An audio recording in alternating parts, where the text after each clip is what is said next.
Hello, everybody, and welcome into today's episode of Around the Slice.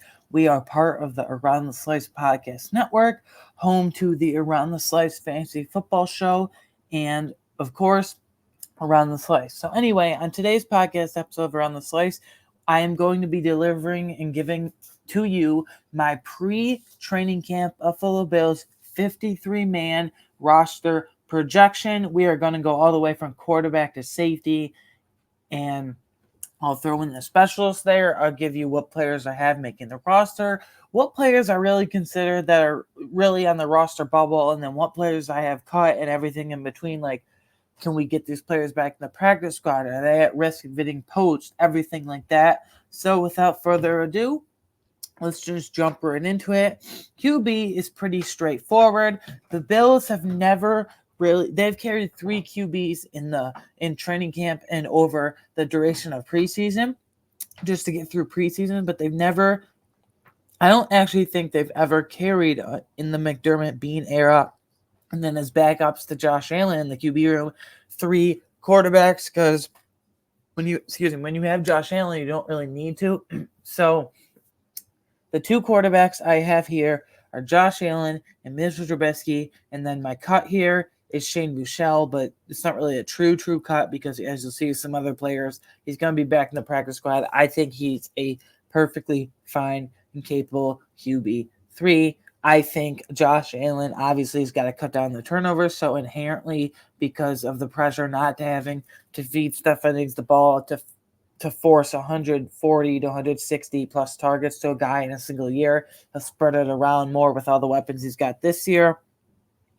So inherently, he'll get better, I think, if he cuts down the turnovers, which I think he will, by the way. And then Mitchell Trubisky, I'm not the biggest fan, like his starting day is over, but if you get through 3 or 4 games with them, people always refer to the 500 rule. If your elite starter goes down, or really any starter for that matter, but in this case, elite starter with Josh Allen goes down, can Mitchell Trubisky, quote unquote, keep you above water? And I think he could go 2-2 in that break glass situation. And I like him way better as a backup to Kyle Allen. Kyle Allen is now in Pittsburgh with the Steelers, and I think he's a QB3/practice squad caliber QB quarterback at this time. So that's quarterback's pretty straightforward. Unfortunately, no pizzazz there, if you will. And then running back, it's also a bit straightforward, but in terms of who will make the roster, but in terms of how, like, on the depth chart, RB2 shakes out and RB3 shakes out, then that's what I'm keeping a close eye on heading into training camp. So as you have a rising star. I'm not going to call him a superstar yet. Let's have him put another year together. But rising star phenom in James Cook is RB1. And then for now, tentatively, I say tentatively because if this other guy I'm going to mention in a second has a really good training camp, he could pass up Ty Johnson, who I have as RB2 for now. Ty Johnson, he's not like great at anything, but he's kind of a bit of a jack of all trades guy because he gives you a bit of everything. He's a really good ace special teamer. He can return kicks and punts. In terms of pure running game, he can receive the ball out of the backfield with a good level of consistency. He blocks really well on the run and pass pro especially. He runs between the tackles as a bruiser back. He runs outside zone as kind of an elusive back. A little bit of everything. So right now, tentatively, I have him as RB2, especially considering Ray Davis, who I have as RB3 right now, was a 4th-round pick. That's still a pretty moderate investment for a running back, especially in the Bills system where it seems like they don't really draft running backs in the mid-round very much. It's encouraging to see that they saw something in Ray Davis. Ray Davis is a bruiser back through and through. He's got a stumpy build, 5'8", but 220. I don't know if he has the pass pro chops right now, but at 5'8", 220, especially the 220 part, 220 pounds, he has the build for pass pro upside, but I don't know if any of these backs right now, especially James Cook, have pass pro on their butt. So I can honestly see Latavius Murray back on this team fighting for RB3 with Ty Johnson, or maybe just being on the practice squad in case being elevated here and there. I don't hope that happens, but knowing Sean McDermott, I could see that happen. And then my cuts here, Darrington Evans, he was kind of along with that other guy, who was it? Jordan Mims last year, the UDFA out of Oklahoma, the UDFA RB running back out of Oklahoma last year. Darrington Evans, that duo was kind of the preseason darlings, if you will. There's always one of these every year. You know how it goes. But Darrington Evans, like, he's been in the league 4 years now, heading into year 5. He's never stuck anywhere. Like, the Titans are perfectly with cutting him with cutting him after 2 years after drafting him in the 3rd round that year out of Appalachian State. So, I mean, nothing really there. And then the last guy here who I tried to put on a roster, like, if the Bills wanted to carry 4 running backs, which they haven't done since they had who did they have not all those years ago, but in 2019-20, they had 4 running backs. They carried 4 on the roster, and they're like all 4 on active on game day. And Reggie Gilliam wasn't counted, by the way. He's a separate fullback. So it was like Tywan Jones, Devin Singletary, Zach Moss, rookie Zach Moss, and then the 4th guy, I can't remember who it was, but they did carry 4 running backs, but they haven't carried 4 running backs in 3 or 4 years. But if they were to carry a 4th running back for some reason, again, not including Reggie Gilliam, then I would have Frank Gore Jr. being that, because of the legacy. That's who it was.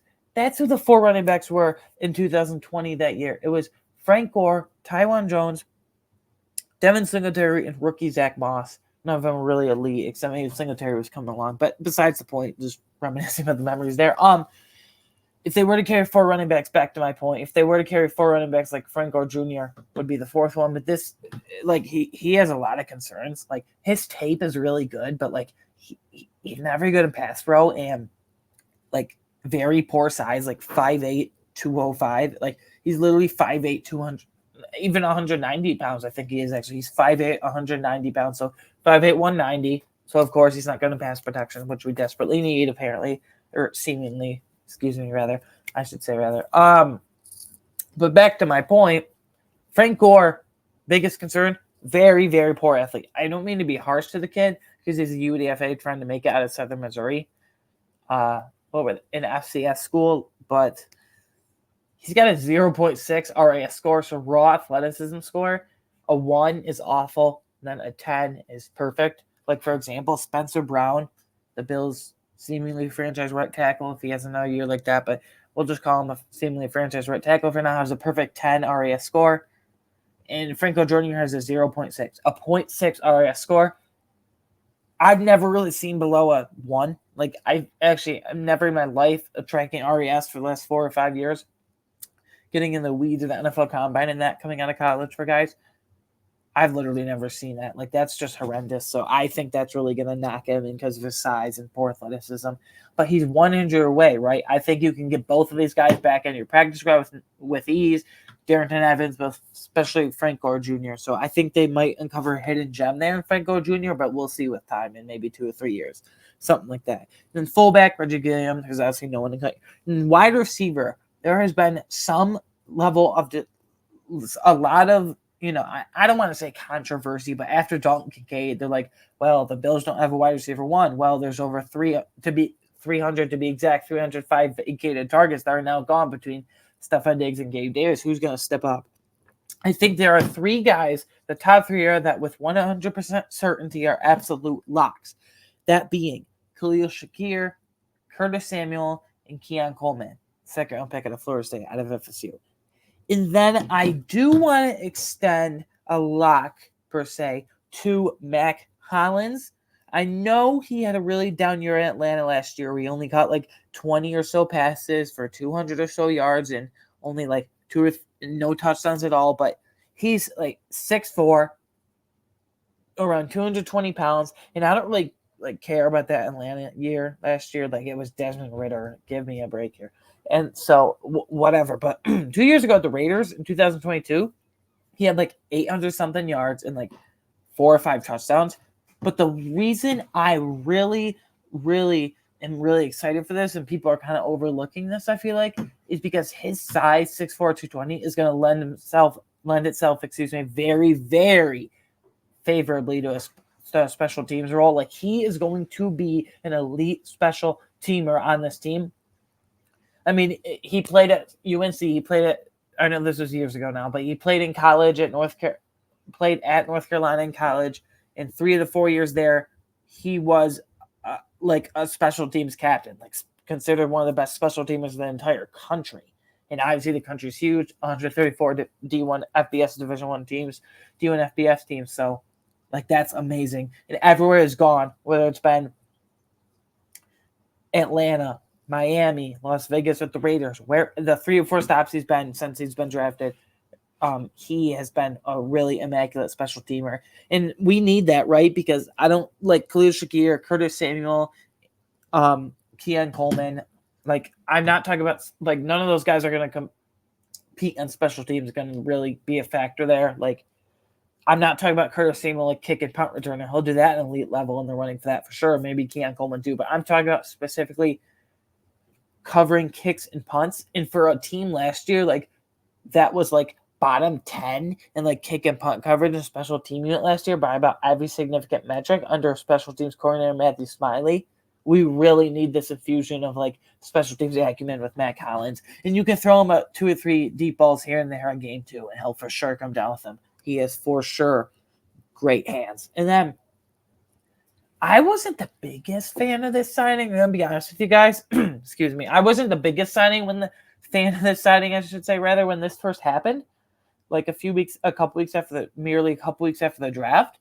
But Marquez Valdes-Scantling, MVS for short. So I'm just calling him MVS from here on out. So MVS, I'm going to send a bit of a lock. Like, I think he's like an 85% lock, maybe even 90% right now. I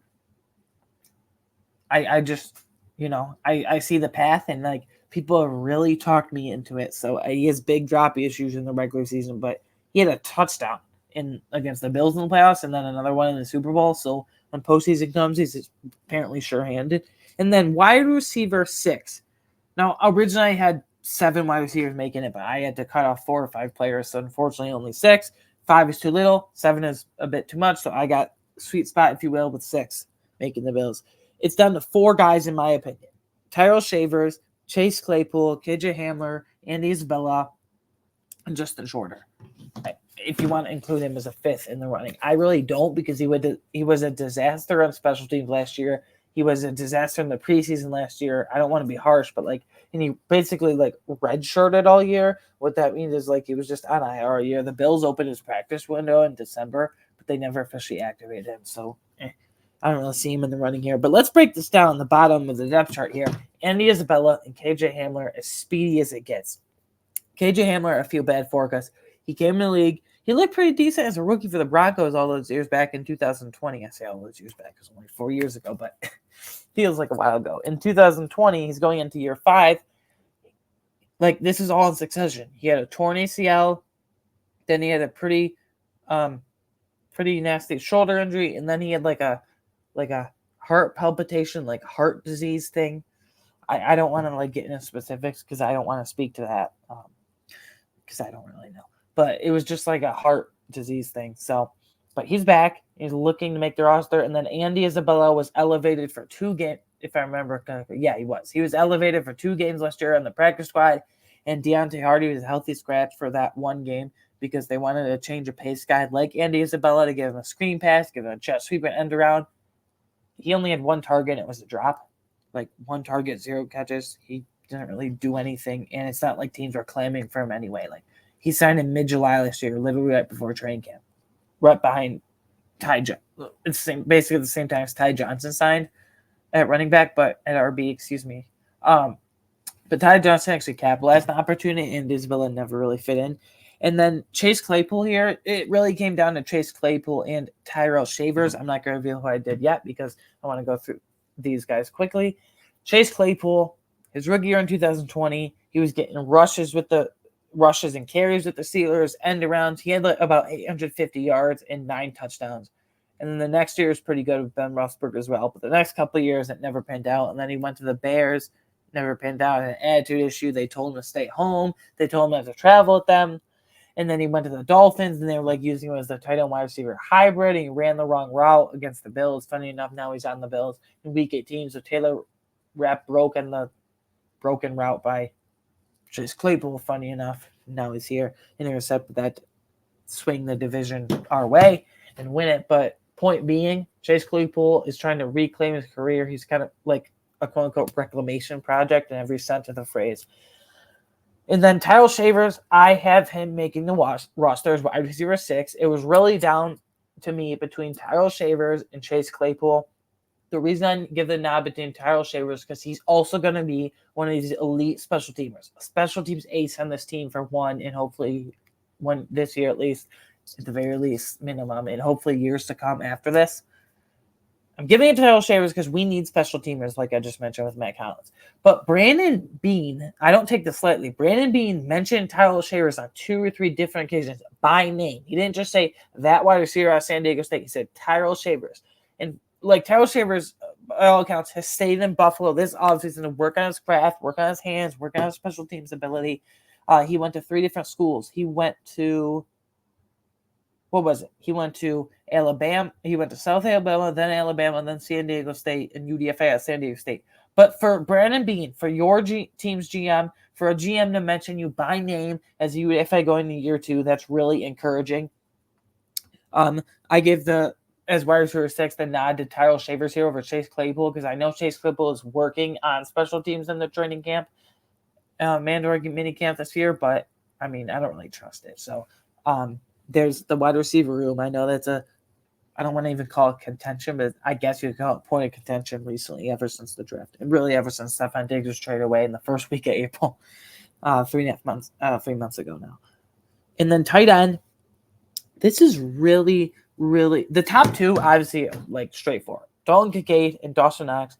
Dalton Kincaid is going to be this team's wide receiver 1 this year, even though he's a tight end. If his actual position, like, he wears number 86 and he's a tight end. If he wore number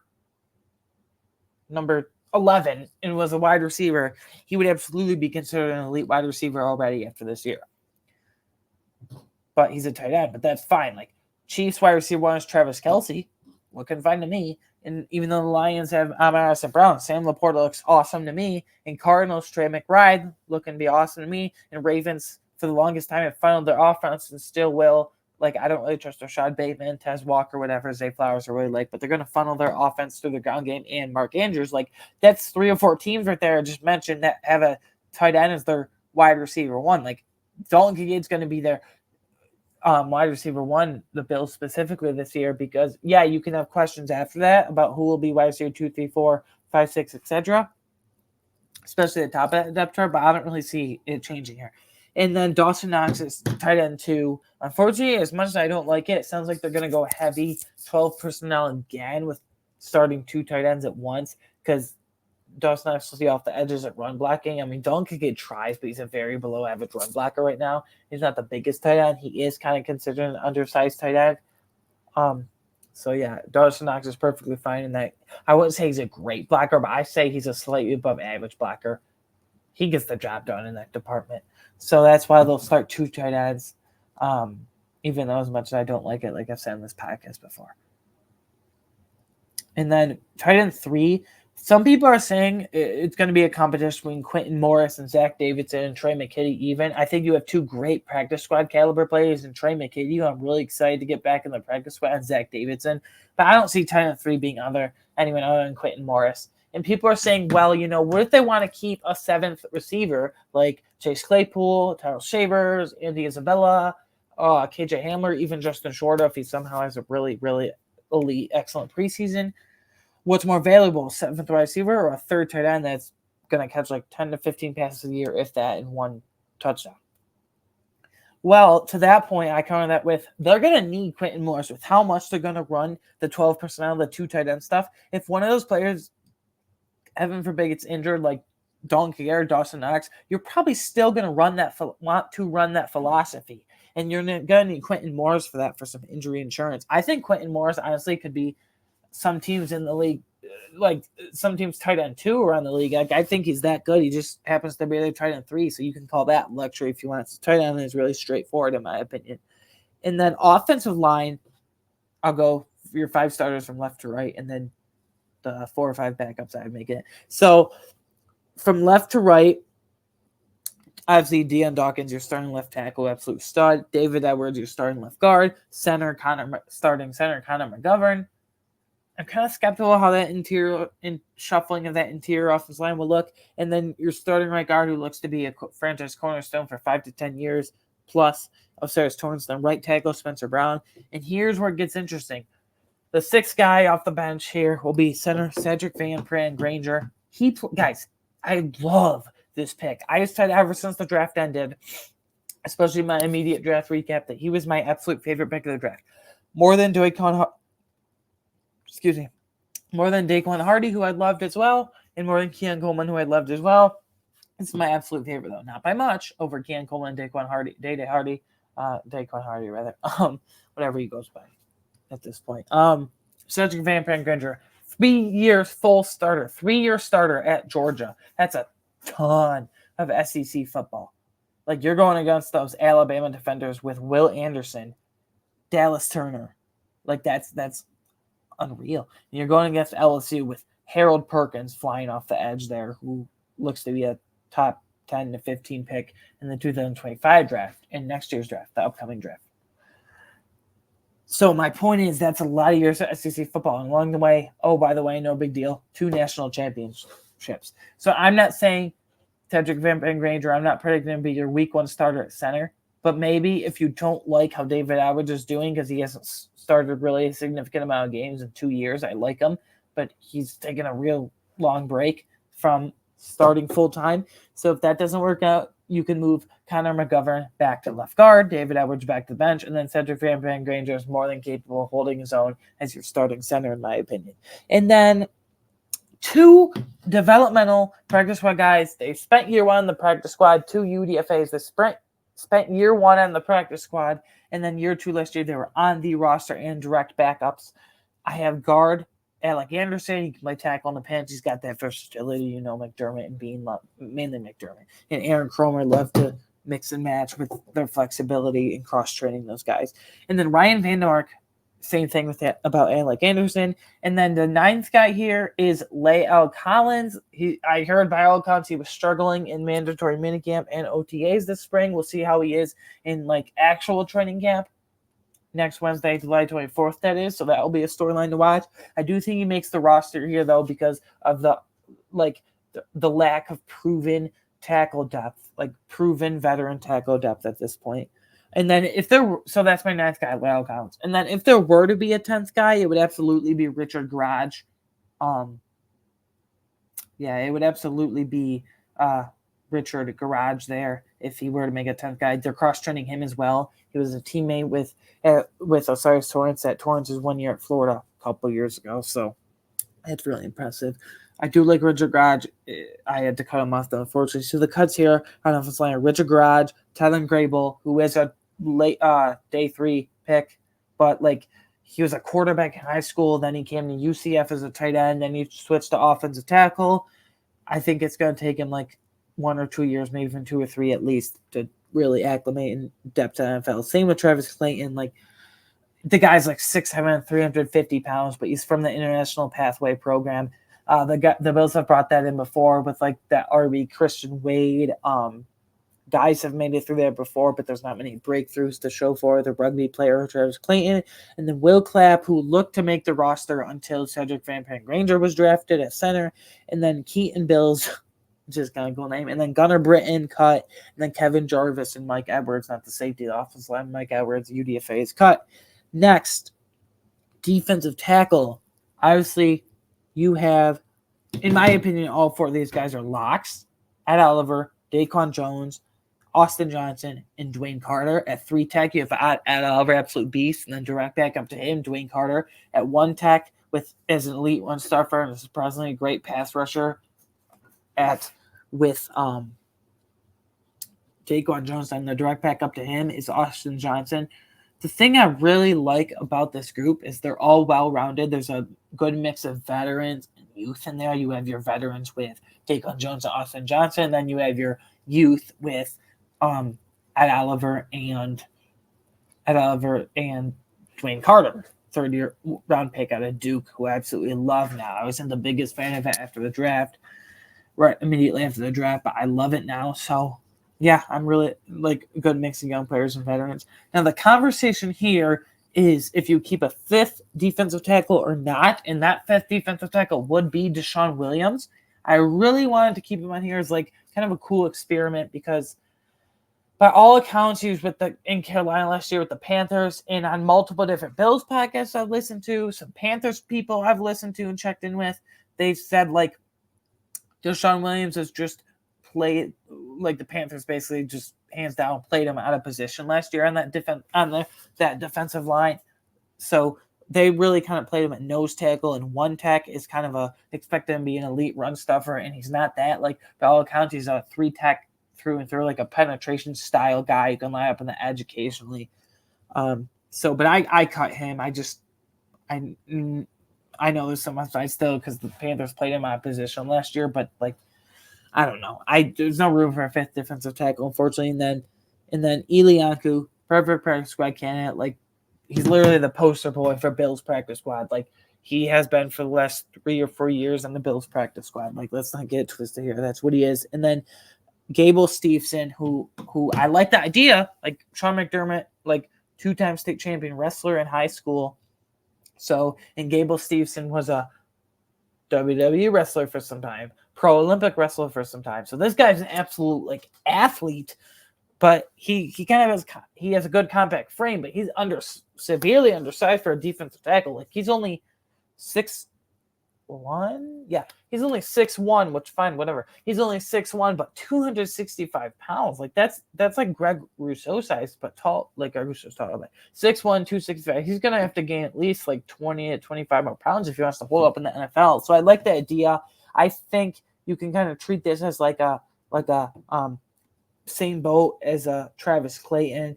They both have unique paths to the kind of an NFL landscape.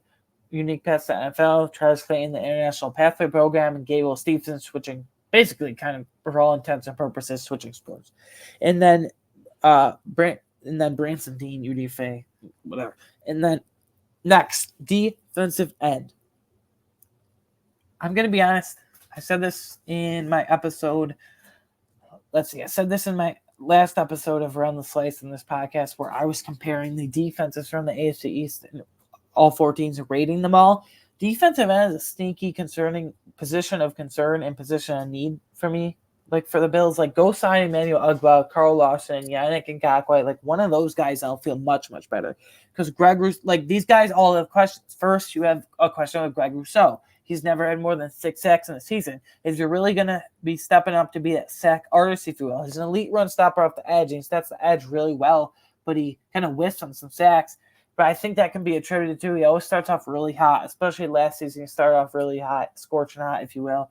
And he had a foot injury. Sometimes he missed a few games and he was playing through it. It's kind of weird, but is he ever going to be your sack artist? And then AJ Epinesa, the second guy here making it defensive end, I really warmed up to AJ Epinesa, but it took him like till his 4th year in the league to really do anything and gain momentum. And I like AJ Epinesa, like I just said, but I've said this before. Is he a full-time snap taker for you opposite Greg Rousseau? Like, is he a full-time starting second defensive end on a defensive line? Unfortunately, I don't think he is. I think he's more of a high-end rotational guy at this point. And then Von Miller, I don't know what the hell I'm supposed to expect from him. Sorry to sound harsh, but like I have no idea at this point. And then his defensive end 4, Devon Smoot, I've kind of cooled off in this signing bit as being guaranteed, like making the roster lock. Because what version of Devon Smoot are we going to get? Are we going to get the 2022 version of Devon Smoot, where he was a very, very great rotational pass rusher for the Jaguars as their 3rd defensive end behind Josh Allen and rookie Trayvon Walker? Or are we going to get 2023 version of Devon Smoot, where he's coming off a torn ACL and he just never looks right and he's hit and miss with playing time? And then 5th defensive end, Javon Solomon. I really like his motor, but my question is, can he be an every down guy? And the answer is no. I don't think you put him on early downs. He's pretty pitiful, unfortunately. Sorry, it's not harsh once again, but he's pretty awful and pitiful. And his run defense, like acumen, if you want to call it that, but he's a nice contained style rusher on long and late downs, 3rd and long, 4th and long, obvious passing situations, whatever. Then he'll be in there. He's a really twitched up guy. He's not really the biggest guy, but he's a really speedy rusher. And over 3 years at Troy, he had 25 sacks total, so as productive as they come. And then the cuts here, there's 2 notable ones and then 2 or 3 other ones, whatever. Kingsley Jonathan, KC2L. KC2L special teams only in his career. He has a motor like no other, though, but I don't see room for him. Kingsley Jonathan, though, is the one I really want to focus on here. He was a UDFA out of Syracuse, so kind of local. Western area for Buffalo and Central New York for Syracuse, but a UDFA out of Syracuse in 2022. He really kind of popped the Bills that preseason, then went to the Bears, and then came back to the Bills and had a quote-unquote revenge game against the Bears where I think he had a sack in that game and a couple more pressures on Justin Fields, if I remember correctly. Yeah, I think he did, in fact. So, but, the saying goes, especially in the NFL, past success is the best indicator of future success. Well, if the past success for Kingsley Jonathan has been the indicator, then that means he's going to have little to no future success. So, that's a cut. I'm sorry. I have Javon Solomon making it over Kingsley Jonathan. Into a lesser degree, KC2. Cameron Klein, just like Elianku, who's been on the practice squad for the last 2 or 3 years. He'll be on there again. Then Rondell Bothroyd and David Ugwugbu, whatever. I don't know. Don't really care anyway. Linebacker. I have 1, 2, 3, 4, 5, 6 making here. I think the top 4 are locks. It just comes down to a LB3 battle. After Matt Milano is the starting weak side linebacker and Terrell Bernard as the quarterback of the defense is the starting middle linebacker, LB3 is going to come down to Dorian Williams and Nicholas Morrow. And whoever is LB4 is going to be a special teams ace. And what I mean by that is going to play a bunch of special teams. Almost 100% of special teams. So I'm pulling for Dorian Williams. I want Dorian Williams to win that LB3 job. But particularly, I think it's going to be Nicholas Morrow because I've said this on past podcasts. Even throughout last year, Dorian Williams plays like he has his hair on fire. Literally, you can see his flowing hair. He has nice long hair. Whatever. But what I was saying was he plays a lot of energy. Side-to-side tackler, but he kind of has that Tremaine Edmonds problem where when you ask him to process and diagnose, he looks totally out of his element and totally lost and confused. And he looks dead, stopping his tracks with a deer in the headlights. So I think Nicholas Morrow will win LB3. And then I like LB5 and 6 here with some special teams acumen in Eddie Ulofoshio. And then LB6, I have Balin Spector. For me, it was between Balin Spector and Deion Jones. I think either of those guys, you'll be able to get back in your practice squad. Deion Jones has a little bit more special teams acumen than Balin Spector. And my hesitation with giving Balin Spector this 6th linebacker job is the guy seems to tweak his hamstring, injure his hamstring every time he steps on a football field. The last 2 preseasons, he's injured his hamstring. Going into year 3 as a day 3 pick, he'll have to make a name for himself if he wants to be the 5th or 6th linebacker on this team. So that's what the linebacker situation is looking like. Cots being Deion Jones. You could convince me either way on Balin Spector and Deion Jones making the roster, either one of them. And then Joe Andreessen, who's a local UB kid as a UDFA. We saw, though, Cam Lewis started on the practice squad, and now he's an ace special teamer. So maybe in 1 or 2 or even 3 years at the minimum, at least, that can be same for Joe Andreessen, UDFA, UB, and then Shane Stein. And I know nothing about it. And then corners. You have obviously an underrated starting trio. In one side, you have Russell Douglas and Christian Benford as your 2 starting outside corners, and then elite slot corner with Taron Johnson. I think after this year, Christian Benford will be discussed as a top 10, maybe top 5 corner in this league. I'm that bullish on him. And then Kyger Elam is CB4. Basically your CB3 because Taron Johnson, slot, whatever. Your CB3, your 3rd outside corner. He's basically going to play the Dane Jackson role. If an injury happens to Russell Douglas and Christian Benford, who we've seen get nicked up here and there with hamstring, back, shoulder here and there through 2 years in the league, there's Kyger Elam right there for you. And then Daquan Hardy, who is going to be the direct backup at nickel to Taron Johnson. It's an immediate upgrade over Cam Lewis, I think, is a safety at this point, although he can do both. Even outside corner some too, although he hasn't done it since college. And then Seren Neal is now with the Miami Dolphins down there in Miami. I mean, they tried to cover him with mainly Travis Kelce in years past. Didn't really work out. So I like this Daquan Hardy pick a bunch. It's honestly my 2nd favorite pick of the whole draft. My 3 favorite picks of the draft were, back at the end of April, were in order. Cedric Van Penn Granger, center out of Georgia. Daquan Hardy, cornerback out of Penn State. He's also an elite returner as well. So the return job for the Bills is going to, I firmly believe, will come down to Daquan Hardy and Curtis Samuel. And then Keon Coleman was right up there. It's my third favorite pick of the draft. Big wide receiver out of LSU. And then the thing is here, we have 3 outside corners with Douglas, Benford, and Elam, and 2 slot corners / nickel, if you will, and Taron Johnson and Daquan Hardy. The question is, do you keep a 4th outside corner and 6th corner overall? And right now, I'm going to say yes, but you could convince me we only keep 5. We mean the Bills. You could convince me that the Bills only keep 5, but I'm going to have benefit of the doubt here, Jamarcus Ingram. He has no competition. Cuts are like Kyron Brown, Corey Couch, Kanai Lovely. Like, those are all UDFAs either last year or this year. Last year with Kyron Brown, this year with Corey Couch and Kanai Lovely. I'm really excited for Jamarcus Ingram. He's had 2 really good preseasons in a row with the Bills. His first 2 years in the league. I think he's going to get even better. And you see that UDFA, UB practice squad route with Cam Lewis. Now Jamarcus Ingram, maybe Joe Andreasen can do that too. Last position here before specialists, last meaningful position at least, because specialists are very cut and dry, straightforward. Safety. I think you have 4 locks in Taylor Rapp, Mike Edwards, Cole Bishop, and Cam Lewis. And I do have DeMar Hamlin make it as the 5th safety. People are going to look at this as a sympathy thing from me, and whoever else has DeMar Hamlin on the roster as a 4th or 5th safety. But no, he deserves it. He's a high energy, high motor guy. Last year, obviously, he was just getting back in. I don't want to say football shape because he was probably in shape the whole time, but getting over those mental hurdles. Obviously, we know from the cardiac arrest, heart attack in the field, those mental blocks, if you will. Taylor Rapp, I think, is a further locked-in starter, but I'm going to give the other starter right now. If it were up to me, if I were Sean McDermott, I would give it to DeMar Hamlin. Hear me out here, because Mike Edwards, who's slated as the 2nd starter right now, has always been really more of a 3rd safety in his career, whether it's been with the Bucs or the Chiefs. And then Cole Bishop is a rookie and has a very similar skill set to Taylor Rapp, both physical tacklers, but coverage ability leaves a lot to be desired.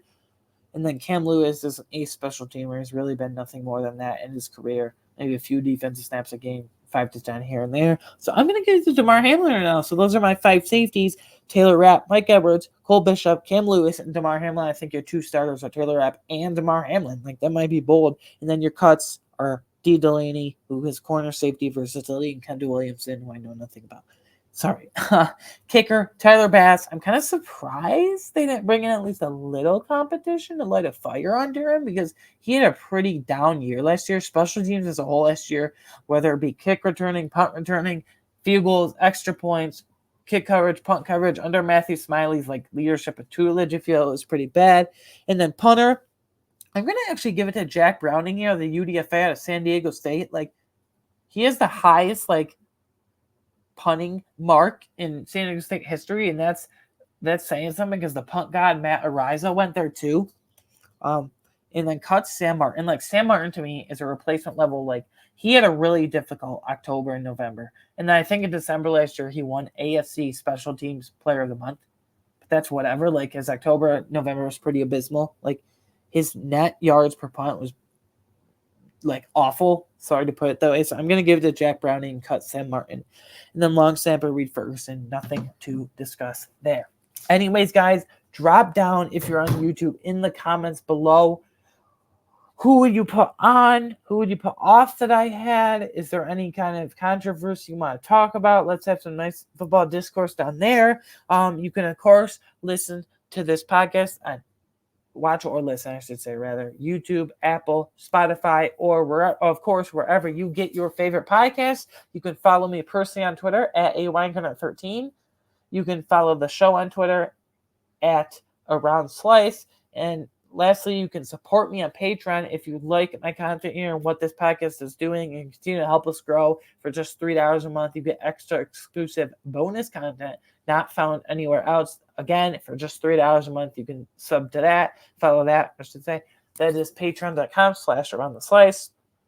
Link will be down in the description, whatever YouTube or audio platform you're on. And one quick thing I want to get out of the way and explain. I want to do a pre-Buffalo Bills training camp, 2024 training camp pre-Q&A style podcast episode.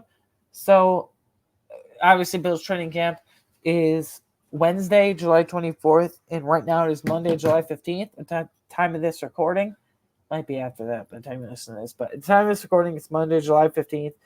So 9 days from now, they'll be in Rochester. What fun fact is only about 45 minutes from me. St. John Fisher University it is now. So I'll hope to go to a couple practices, maybe. I don't know. I want to do a pre-training camp Q&A, whether that's about a certain position group, a certain player, a certain coach, a certain rookie.